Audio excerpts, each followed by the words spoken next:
Bismillahirrahmanirrahim. Assalamualaikum warahmatullahi wabarakatuh.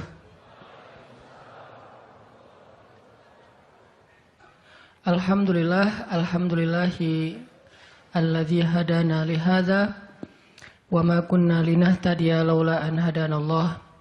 Asyhadu an la ilaha illallah wahdahu la syarikalah wa asyhadu anna Muhammadan abduhu wa rasuluh la nabiyya ba'dah. Radina billahi rabba wa bi Muhammadin nabiyya wa bil islami dina. Teman-teman yang dirahmati Allah Subhanahu wa taala, kita malam ini bahas tentang keep happy. Gimana caranya biar kita selalu tenang menghadapi masalah, biar tenang ketika kita tahu nilai kita kayaknya anjlok, biar tenang pas kita tahu judul kita ditolak, lamaran juga sama di hari yang sama lah gitu. Pagi judul ditolak, malam lamaran ditolak. Selama Allah nggak nolak kita kan masih aman nih, karena apa yang di sisi Allah lebih baik. Gimana caranya kita biar nggak panikan ketika ada masalah? Walaupun sedih, itu fitrah manusia sedih. Cuman ada yang sedihnya wajar, ada yang sedihnya sampai berlarut-larut atau putus asa. Bentuk keputusasaannya macam-macam. Ada yang putus asa dengan bunuh diri, loncat dari jembatan, ternyata nggak meninggal, gagal bunuh diri gitu kan. Ada yang putus asanya dengan cara ngelakuin perbuatan dosa, kayak mencuri atau udahlah saya mah nggak mau peduli lagi dengan hal haram, yang penting saya ambil aja semua proyek gitu. Nah, ini putus asa. Ada yang putus asa dengan nggak mau lagi bertaubat. Dia ngerasa, aduh kayaknya saya nggak pernah nasuhan nih taubatnya. Taubat, ulangi lagi, taubat, ulangi lagi. Kenapa kita berputus asa minta ampun ke Allah, padahal Allah nggak pernah putus asa mengampuni kita? Kan aneh nih. Allah tuh nggak pernah putus asa mengampuni kita, nggak pernah bosan menerima taubat kita. Allah nggak pernah bilang, lo datang ntar pasti besok buat lagi. Enggak. Padahal Allah maha tahu kita mungkin besok masih ngelakuin dosa yang sama. Asal kita datang, Allah langsung terima. Seolah-olah Allah tuh kayak husnuzon banget sama kita. Walaupun pastinya Allah tahu tentang apa yang akan kita lakukan di masa yang akan datang. Ini artinya kenapa seseorang jadi putus asa, jadi berhenti untuk mencoba, jadi tidak lagi berharap apa-apa, jadi pesimis, jadi tidak survive dalam masalah, jadi penuh khawatir menghadapi hidup. Ada masalah dikit kayaknya udah kiamat dunia, padahal kuota habis doang nih. Langsung, aduh kuota habis jam 11 malam. Biasanya kan jam 11 itu jam chatting tuh sampai jam 1. Atau jam 11 malam kuota habis, padahal tadinya pengen ngebangunin dia. Iya dia gitu kan. Jam 2. Gampang, pakai aja kuota doa. Ya Allah bangunkanlah dia, tiba-tiba dia tetap bangun. Dia bangunin kita akhirnya. Ini bisa aja terjadi. Yang jelas, gimana sih cara biar kita keep happy, tetap bahagia walaupun gak bisa jalan-jalan jauh. Tadinya pengen jalan sama teman-teman, ternyata duitnya gak cukup.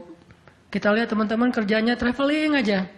Ke Lombok, ke Batu Karas, kerjaannya keliling aja. Dan kita, aduh pengen juga ngeliat pantai misalnya, ke gunung, touring sama teman-teman. Ternyata, tapi saya gak punya motor, saya gak punya uang, saya gak punya waktu, dan seterusnya. Bisa nggak kita tetap bahagia seperti mereka, walaupun nggak ngerasain pengalaman-pengalaman asik seperti yang mereka rasain? Gimana caranya biar ketika kita sujud, itu sama nyamannya dengan ketika kita tidur di atas pangkuan istri? Belum ya? Nggak tahu sih rasanya. Pokoknya tuh keren banget loh. Salah satu yang bikin saya kalau nggak bisa tidur itu tipsnya adalah tidur di atas pangkuan istri. Langsung tidur. Cuman masalahnya susah bangun. Nah ini nih, gimana caranya kalau kita sujud rasanya senyaman itu? Gimana caranya? Bukankah kita selama ini mungkin, kita atau saya lah, pas sujud pengen cepat bangun. Gimana caranya sujud nggak bangun-bangun? Pas kita sujud, aduh pengen lama gitu sujudnya teh. Terutama kalau sholat sendiri. Kalau sholat jamaah memang nggak boleh. Kenapa? Karena hajat orang beda-beda. Nabi kalau sholat jamaah mah standar-standar aja. Tapi giliran sholat sendiri itu sampai orang kewalahan ngikutin Nabi. Dan itu bukan cuma Nabi, sahabat juga kayak gitu. Siti Aisyah, istri Nabi itu. Siti Aisyah itu pernah sholat duha, kurang lebih 4 jam, itu cuma baca 1 ayat doang loh. Famannallahu alaina wa waqana adzabas samum. Dia baca sendiri, agak keras karena dia di dalam rumah sendiri. Lewat seorang sahabat, lewatin rumah Aisyah mau ke pasar, mendengar, oh Aisyah lagi sholat. Famannallahu alaina wa waqana adzabas samum. Nangis. Akhirnya sahabat ini pergi ke pasar. Dia belanja segala macam, balik lewat lagi rumah Aisyah. Setelah kurang lebih 2 jam. Pas dia lewat lagi rumah Aisyah, dia masih mendengar Aisyah membaca kalimat Famannallahu alaina wa waqana adzabas samum. Nangis lagi. Jadi 1 rakaat dengan 1 ayat itu bisa 2 jam, 3 jam yang dilakukan oleh para sahabat. Kenapa kok betah banget? Sama kayak kita betah banget nonton film, dan betah banget dengerin musik kesukaan kita, diulang-ulang lagu yang sama kan ya. Mungkin 1 lagu itu durasinya sebutlah 2,5 menit, 2,5 menit. Tapi diulang-ulang bisa sampai setengah jam mendengar lagu yang sama. Bukan 1 album, 1 lagu. Kenapa kita betah? Nah gimana caranya? Kita juga dapat kebetahan kayak gitu ketika dengerin bacaan Al-Quran. Ketika kita membaca Al-Quran sendiri. Ketika kita sholat. Sampai ada istri Nabi sholat sambil ngikat badannya di dinding. Jadi dia bikin tali ke dinding gitu. Terus dia ikat badannya.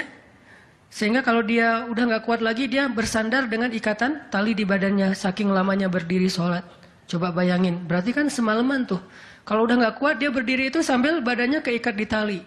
Dan Nabi melihat itu menangis karena melihat kesungguh-sungguhan para sahabat dan sahabiat dalam beribadah kepada Allah. Dan itu bukan paksaan siapapun. Nabi nggak pernah maksa kayak gitu. Mereka sendiri berinisiatif. Jadi tutorialnya dibikin sendiri gitu. Duh, saya sholat kalau malam-malam kayak gini jadi agak nggak kuat. Atau saya lagi sakit nih, lagi lemes nih, lagi kurang makan. Ya udah deh, agar tetap bisa berdiri, dia ikat tali, dia ikat ke badannya, terus berdirinya kayak orang-orang setengah sadar gitu. Nah ini menunjukkan ada kenikmatan yang luar biasa yang mereka dapetin ketika mereka dekat dengan Allah Subhanahu wa taala. Gimana sih caranya biar kita bisa kayak gitu? Gimana caranya kita entertain kita itu adalah zikrullah. Boleh-boleh aja kita entertainnya nonton film, dengerin musik-musik yang positif. Entertain kita mungkin chatting, entertain kita mungkin update status, entertain kita mungkin kepoin mantan misalnya. Boleh-boleh aja selama masih wajar.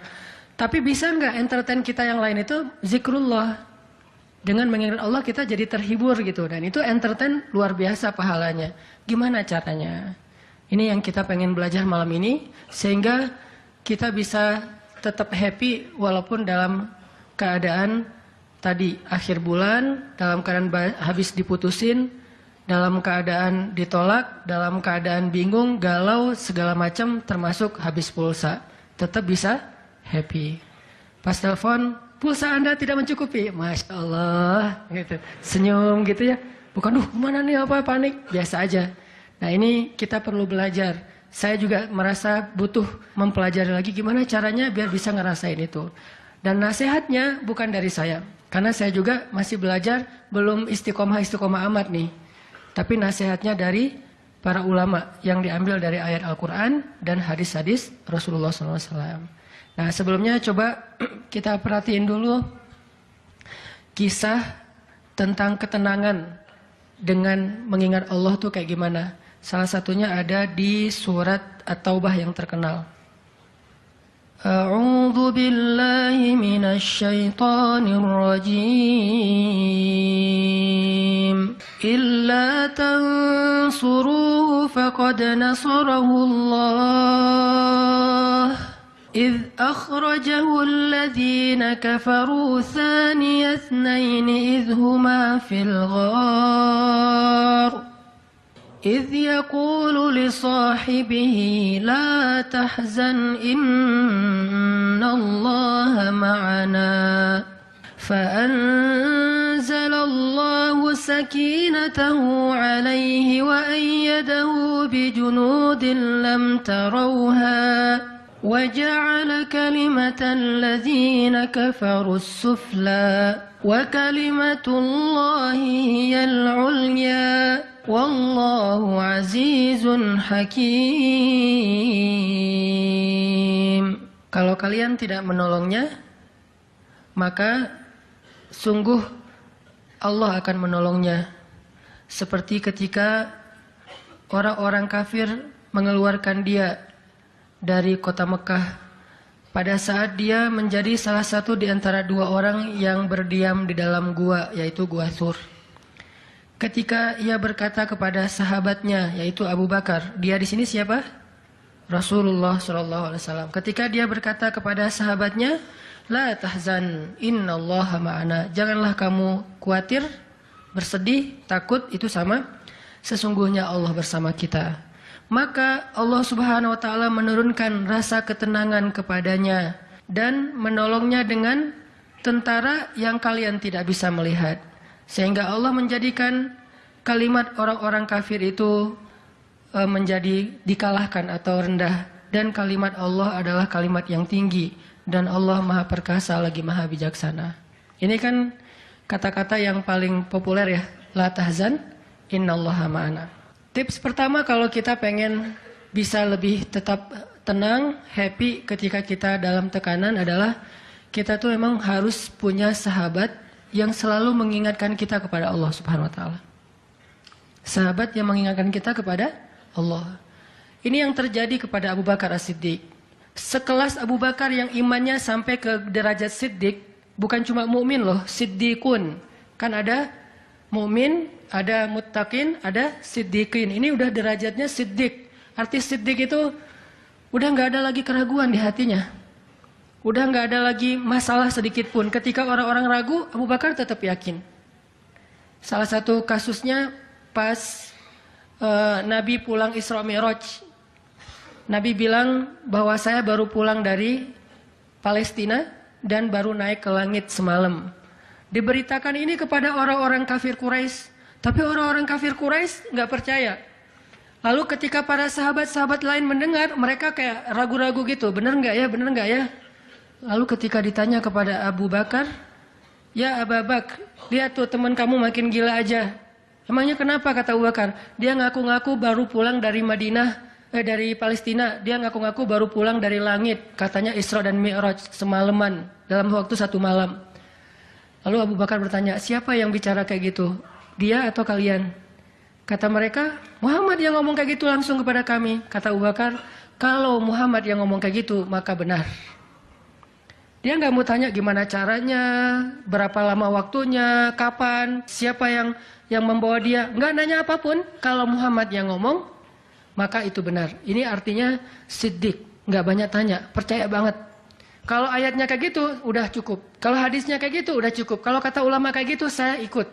Nggak ada kenapa kayak gini dan seterusnya, nggak. Ini menunjukkan Abu Bakar itu orang yang sangat luar biasa imannya. Tapi dia tetap manusia. Gimana pun imannya udah kuat, mantap, siddiq. Ketika ada masalah, sifat dasar manusia itu keluar lagi, yaitu khauf, rasa khawatir, takut. Dan yang luar biasa, khawatir dan takutnya Abu Bakar itu bukan untuk keselamatan diri beliau. Abu Bakar itu khawatir terhadap keselamatan Rasulullah SAW. Jadi bukan keselamatan Abu Bakar. Kalau kita mungkin khawatir terhadap keselamatan diri sendiri nih. Kalau Abu Bakar derajatnya khawatir terhadap gimana ya Rasul. Kalau mereka ngelihat ke bawah, ke kakinya, pasti kita akan ketahuan. Karena mereka sembunyi di sebuah lubang. Nggak gua sih, kecil, lubang di bukit Jabal Thur. Dan orang-orang kafir Quraisy sudah datang ke lubang itu, berdiri tepat di pintu gua. Kalau mereka ngelihat ke bawah, udah ketahuan tuh, kelihatan Rasulullah sama Abu Bakar. Sehingga Abu Bakar berkata, ya Rasulullah, kalau mereka ngelihat kita sedikit aja ke bawah kaki mereka, mereka akan menemukan kita. Gimana ini ya Rasul, saya khawatir terhadap keselamatanmu. Apa kata Nabi? Ya Abu Bakar, ma dhannuka bithnain, Allahu salisuhuma. Wahai Abu Bakar, kenapa kamu pikir kita cuma berdua? Allah yang ketiga di antara kita. Baru la tahzan innallaha ma'ana. Jangan khawatir, Allah bersama kita.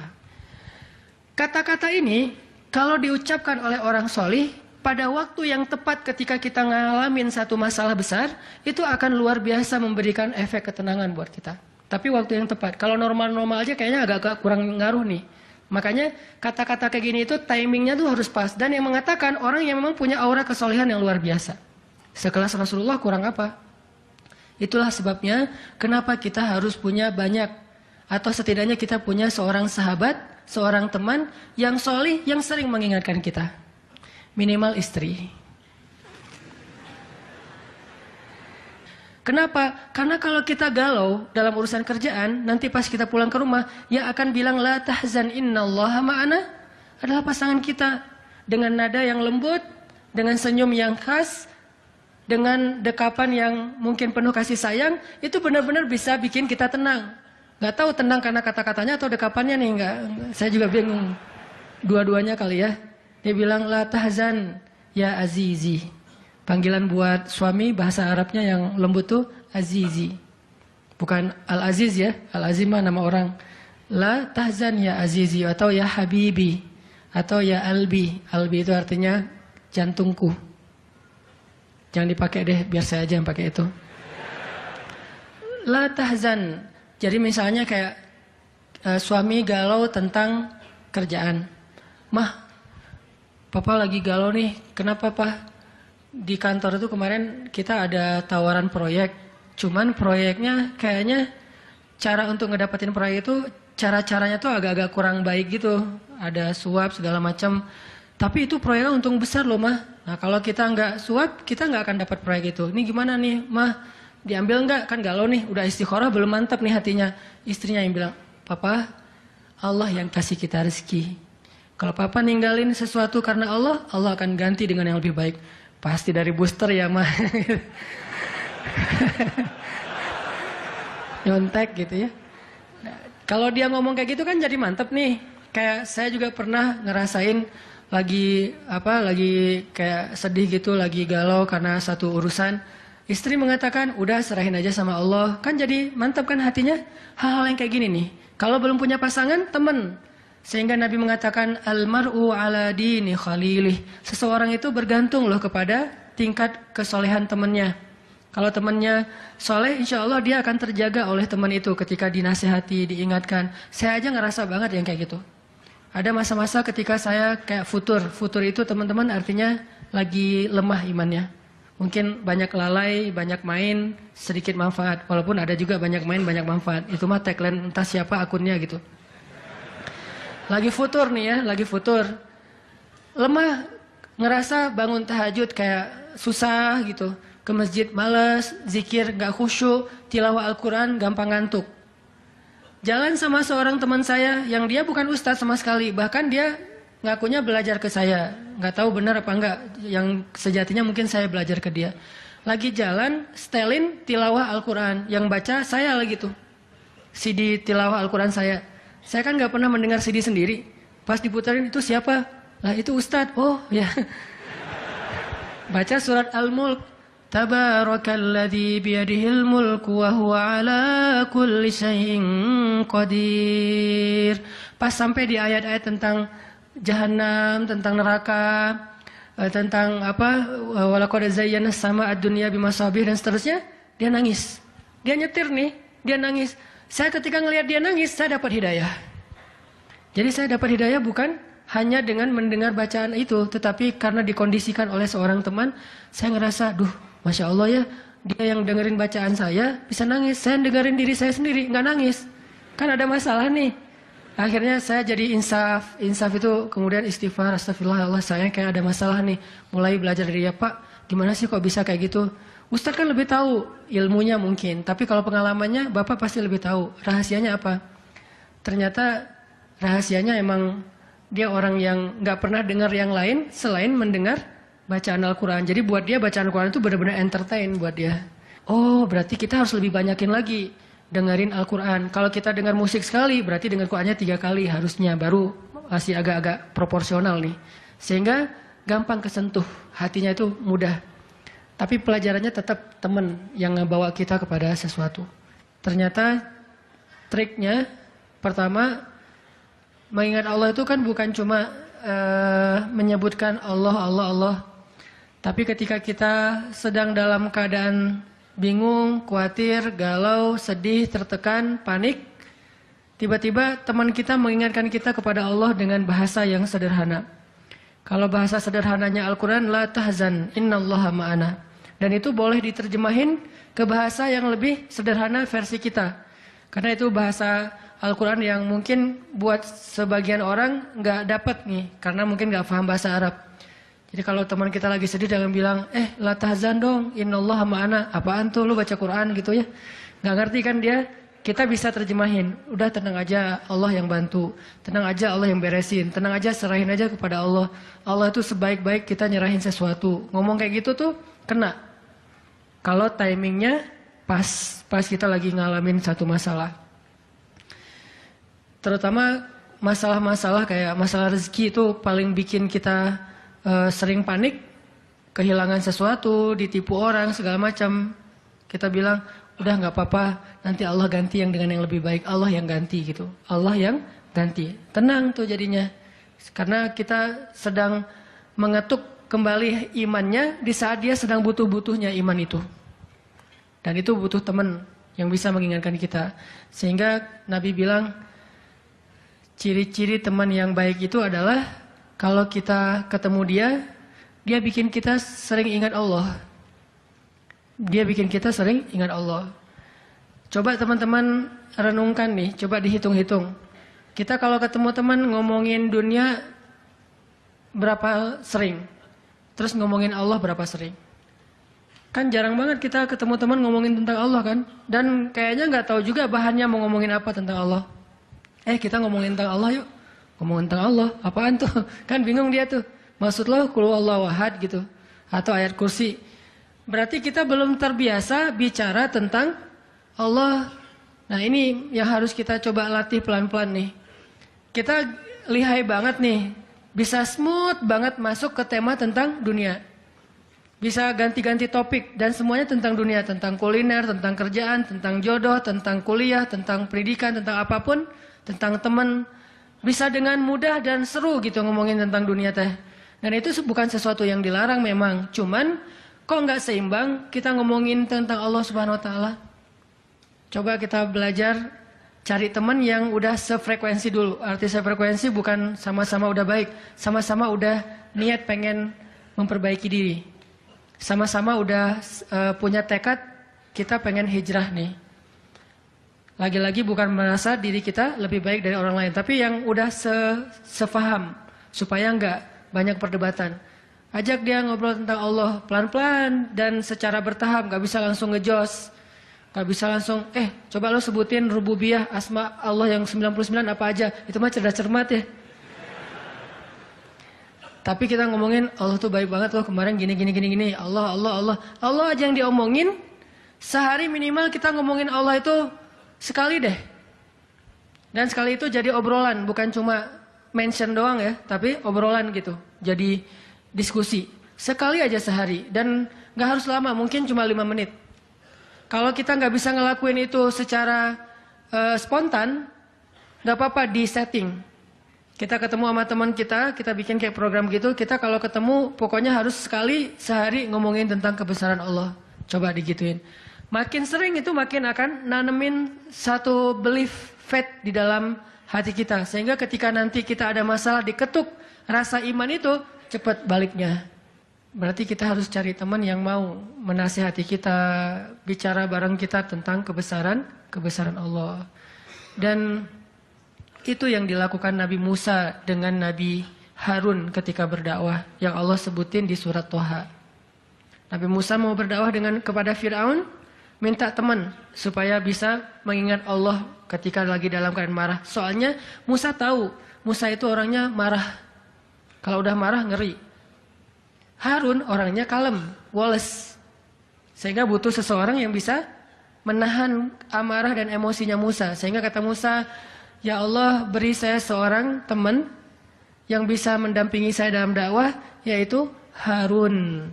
Kay nusabbihaka katsira wa nadhkuraka katsira. Supaya kami sering bisa mengingat engkau. Artinya kalau Musa sendiri marah, lupa sama Allah.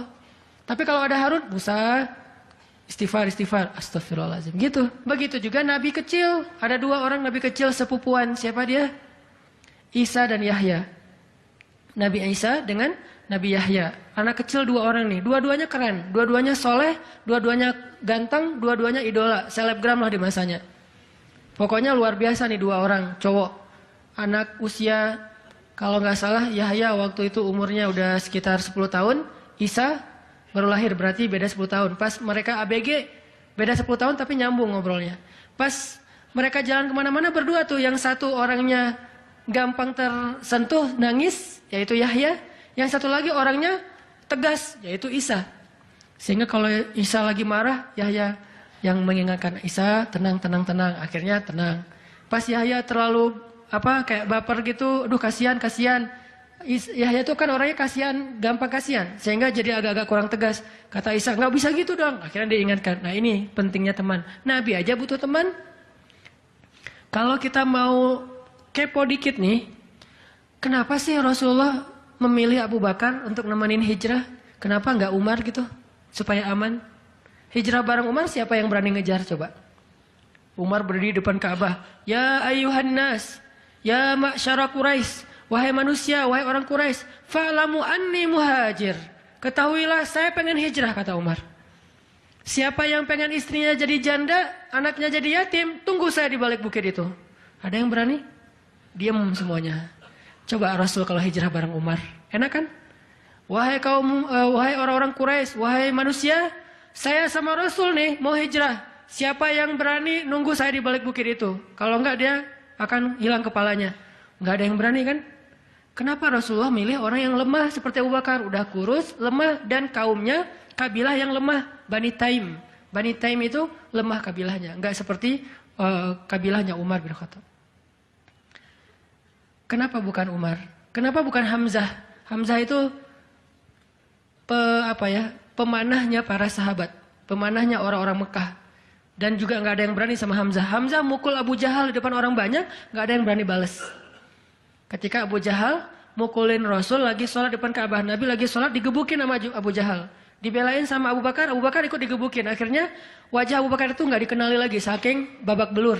Itu digebukin sama Abu Jahal dan teman-temannya. Ketika Hamzah dengar berita itu, langsung Hamzah pergi ke tempat orang-orang ngumpul. Dicari mana Abu Jahal, dipukulin sama sama Hamzah sekuat-kuatnya sampai berdarah-darah Abu Jahal, tapi orang Quraisy nggak ada yang berani balas. Saking terpandangnya Hamzah. Kenapa nggak dengan Hamzah, pamannya sendiri? Atau kenapa nggak dengan Utsman gitu, yang kaya raya, yang bisa memberikan fasilitas VIP untuk Rasulullah, naik mobilnya Alphard gitu, nyaman hijrah. Kenapa Abu Bakar yang udah jatuh miskin, fisiknya lemah, kabilahnya tidak dipandang? Kenapa? Karena Abu Bakar itu yang paling solih di antara semua sahabat. Jadi pilihannya kesolihan, bukan kekuatan fisik. Kenapa? Kesolihan itu bisa menutupi kekuatan fisik yang kurang. Kenapa? Allah yang maha kuat. Kesolihan bisa menutupi kurangnya harta, Allah yang maha kaya. Kesolihan bisa menutupi kekurangan dari dukungan kabilah. Allah lebih banyak lagi dukungan dari langit dan bumi. Yang dicari oleh Rasulullah itu adalah teman yang soleh. Ya Abu Bakar, temani saya hijrah. Siap ya Rasulullah. Hasilnya apa? Dikejar-kejar sama orang Quraisy karena mereka nggak takut dengan Abu Bakar. Tapi ketika mereka mau ketemu dengan Rasulullah dan Abu Bakar di dalam gua, Allah palingkan wajah mereka dari melihat ke bawah kaki mereka. Allah punya banyak cara.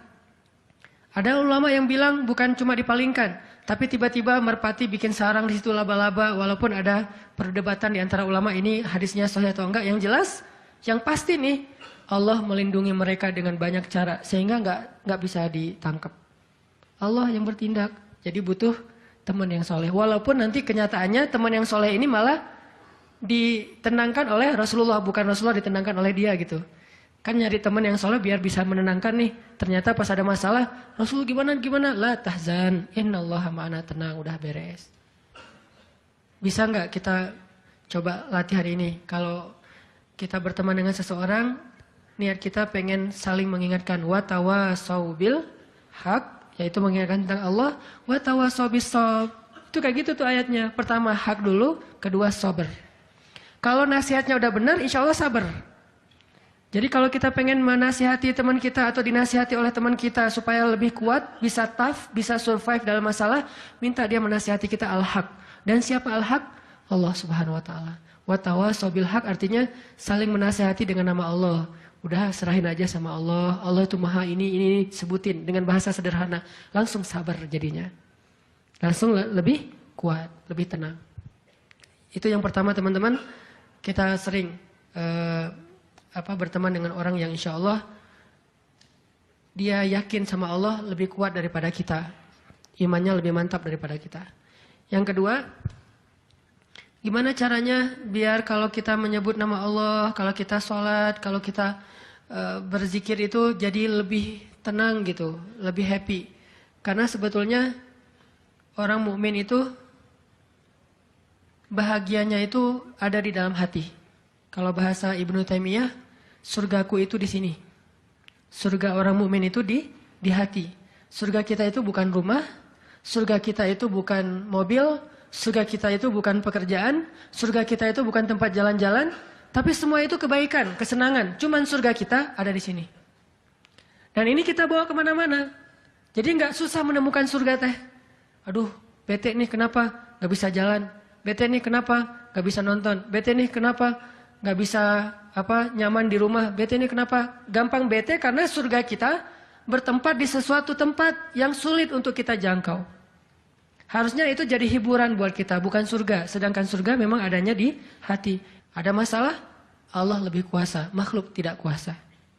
Ada masalah, kita bilang, Allah maha besar, masalah saya kecil dibandingkan Allah. Kalau dibandingkan kita, mungkin kita lebih kecil daripada masalah. Tapi dibandingkan Allah kita, Allah lebih besar. Allahu Akbar.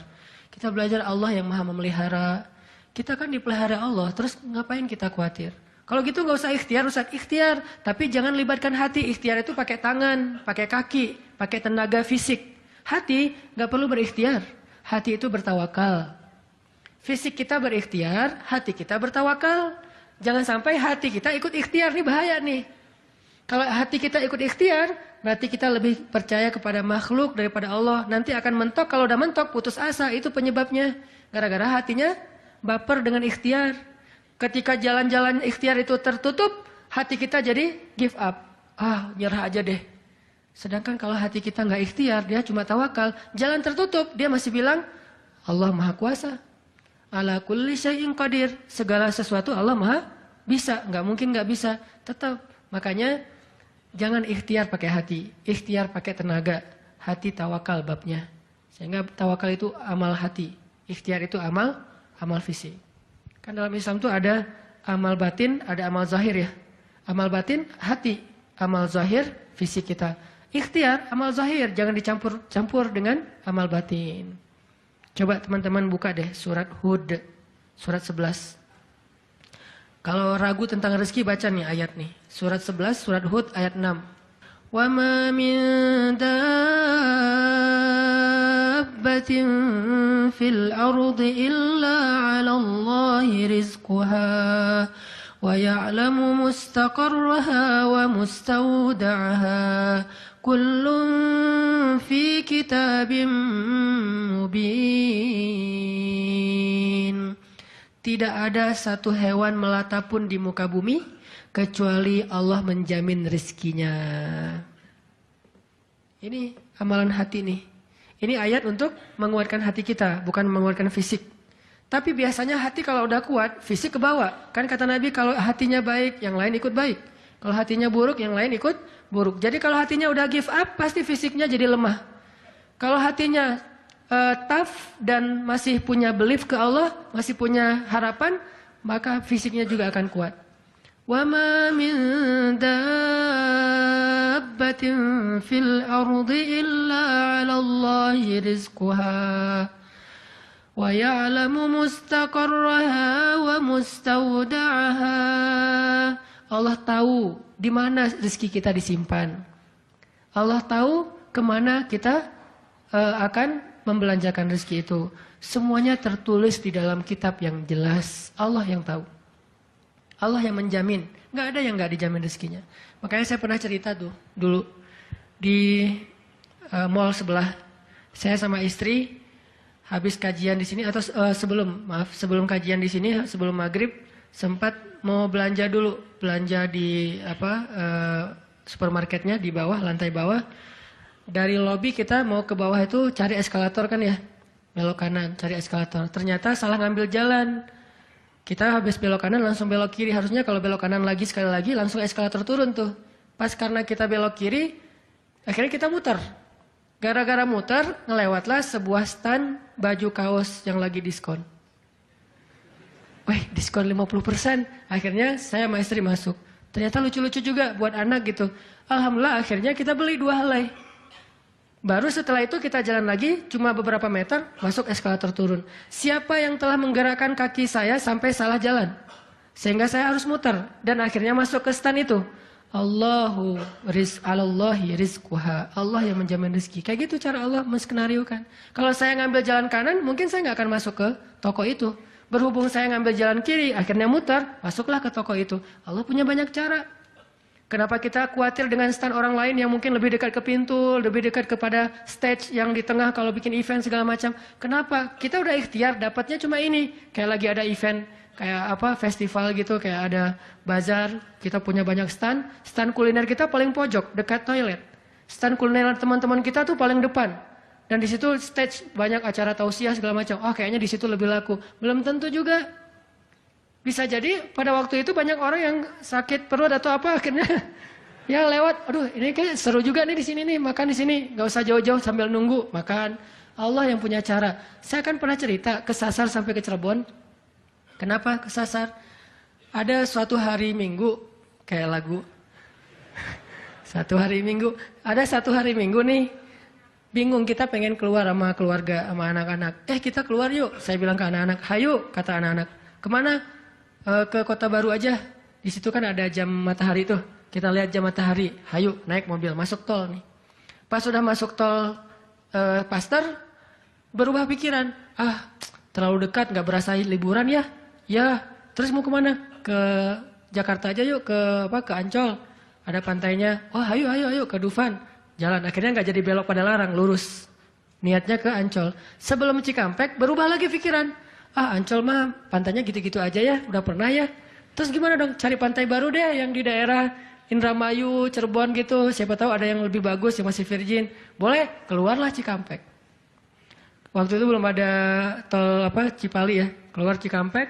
Akhirnya nyisir, Subang, Indramayu, nggak dapat pantai yang kita nyaman nih. Berhenti sebentar, nggak nyaman, ini banyak sampah. Akhirnya jalan lagi, sampai dari pagi keluar asar makan empal gentong di Cirebon.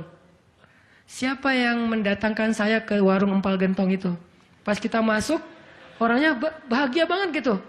Kelihatan kalau dari pagi itu belum ada yang datang, belum ada pelanggan, sepi warungnya. Karena tempat parkirnya agak nyaman, langsung parkir di situ, makan empal gentong dan ternyata enak, kita bungkus. Orangnya tuh alhamdulillah nih datang dari pagi belum ada yang datang, senang gitu. Dan saya bilang, "Pak, tahu nggak saya dari mana?" "Dari mana?" "Dari Bandung." "Mau kemana emang?" "Nggak kemana-mana." Muter. Jadi kita cuman dari Bandung cuma pengen makan empal gentong di Cirebon ujung-ujungnya.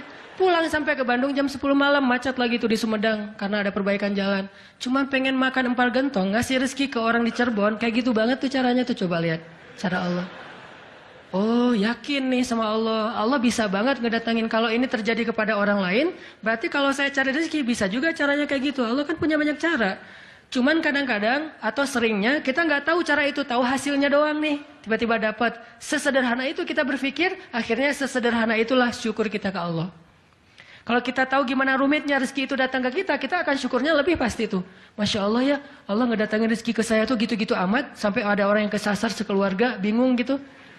Tapi kan dia, kalau saya nggak cerita dia nggak akan tahu. Dia pikir cuma orang yang memang tinggal di Cirebon atau emang lagi jalan lewat kebetulan mampir. Artinya karena dia nggak tahu prosesnya, rasa syukurnya juga sederhana. Sama kayak kita nggak mensyukuri masakan istri kita kalau yang udah punya.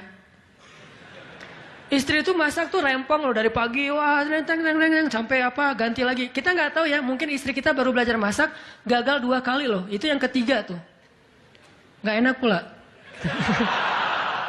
Udah gagal 2 kali. Dan kita pikir cuma masak sayur gini doang mah, sayur bening mah gampang. Kita kan nggak tahu prosesnya, sehingga apresiasi kita juga ya segitu-gitu aja. Kalau kita tahu prosesnya, walaupun cuma sayur bening sama telur ceplok, kita akan peluk istri kita, mah makasih banyak ya, mama udah berkorban banget buat papa. Mah hari ini makanan terenak sepanjang hidup papa loh mah. Kenapa ngomong gitu? Karena tahu prosesnya. Gitu juga kita ke Allah. Karena kita nggak tahu proses rezeki itu Allah setting sampai datang ke kantong kita. Kita kayak, ya alhamdulillah gitu doang. Tapi kalau kita tahu, Masya Allah, ya Allah, alhamdulillah atas semua nikmat yang kau berikan, puji-puji Allah. Artinya teman-teman, kalau galau tentang rezeki dari Allah, tentang pekerjaan, tentang kuliah, segala macam, termasuk tentang jodoh, coba baca ayat 6. Semua Allah yang jamin. Ini bab hati ya, lagi-lagi bab hati. Ikhtiar mah jalan aja terus, tapi hati, Allahi rizquha, Allah yang menjamin. Itu baru jadi tenang nih mengingat Allah, tetap happy gimana-gimana juga. Dan ini ditaraddud, diulang-ulang. Coba diulang-ulang nih ayat nih. Jadikan salah satu ayat favorit. Kalau kita lagi galau, langsung baca ayat ini berulang-ulang sendiri kalau bisa.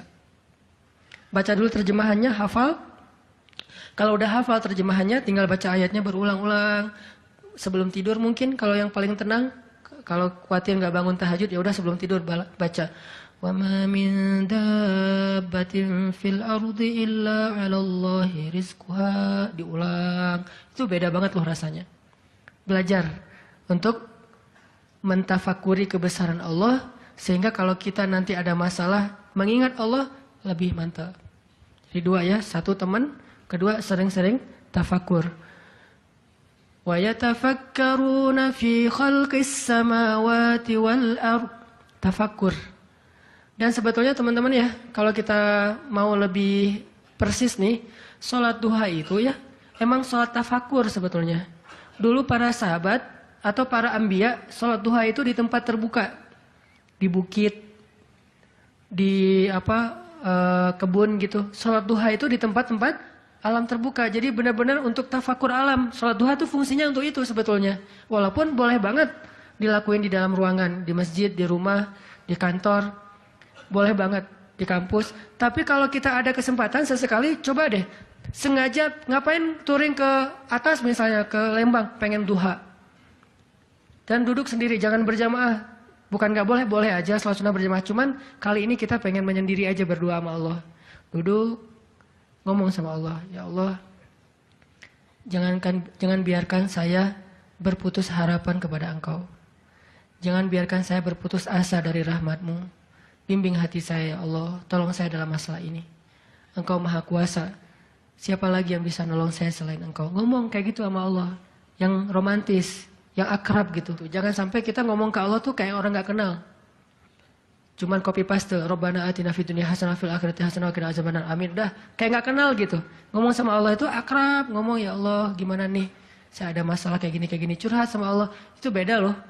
Kalau itu kita coba praktekin, saya yakin asal sesuai dengan cara-cara tadi itu sendiri, alam terbuka, curhat sama Allah, ingat kebesaran-kebesaran Allah, insyaallah bizikrillah tatmainnul qulub, tenang banget tuh hati. Saya kadang-kadang mempraktekkan itu walaupun nggak di alam terbuka banget, tapi minimal mencoba untuk menyendiri gitu. Rasulullah kan kalau lagi ada masalah sama keluarganya menyendiri di masjid kan, duduk di mihrab berzikir pada Allah, ya Allah, ya Allah, Engkau lah yang maha penyabar, saya tidak sabar. Terus curhat sama Allah, kayak anak pulang curhat sama ibu, gimana rasanya? Kan tenang kan? Kayak kita curhat sama teman pasti beda. Cuma emang yang paling indah curhat sama ibu atau sama ibunya anak-anak. Itu beda banget tuh. Nah harusnya kita curhatnya ke Allah kayak gitu tuh. Tapi jangan bilang mah, tapi angkat tangan salah. Bukan mah, ya Allah gitu. Allah dipanggil mah, jangan. Karena terlalu menjiwai pengen punya ya. Ustadanan mah ngebully wae. Tapi benar loh teman-teman. Saya tuh membuktikan kata Allah setengah agama itu benar. Agama itu rasanya hati kita itu kayak belum sempurna sebelum ada Dia. Jadi gimana pun solehnya tuh kayak ada yang kurang gitu. Apa ya yang kurangnya di hati saya ya? Apa ya? Ternyata namanya belum tertulis, nggak jelas juga namanya siapa gitu. Kalau udah ada itu beda banget. Curhat, ngobrol, jalan, dan kalau dia orangnya soleh pas lagi galau dia yang langsung mengingatkan kita. Kalau perlu dia yang membangunkan kita. Tahajud berdua yuk. Hayu, tahajud berdua. Jangan panjang-panjang ya baca ayatnya. Ya siaplah. Kalau dia request kan siap ya. Bacanya jangan panjang-panjang. Kalau teman-teman yang request, kalian mah juga baju hijrah aja udah kayak gitu. Lihat nih gua nih salat tahajud nih 15 juz. Luar biasa ya.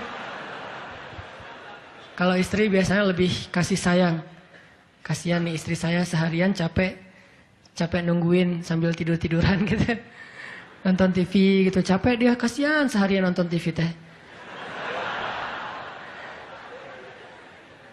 Itu teman-teman, mudah-mudahan kita bisa ngambil 2 trik tadi cara biar lebih tenang, happy. Kalau mengingat Allah, 1, memang butuh teman yang mengingatkan kita, bukan kita ingat sendiri. Yang kedua, banyak-banyak membaca, mentafakuri, mikirin tentang Allah itu emang maha kuasa. Salah satu materinya surat Hud ayat 6 tadi tuh. Makin kita yakin sama Allah, begitu kita ingat Allah, itu makin lebih ngaruh ke hati kita.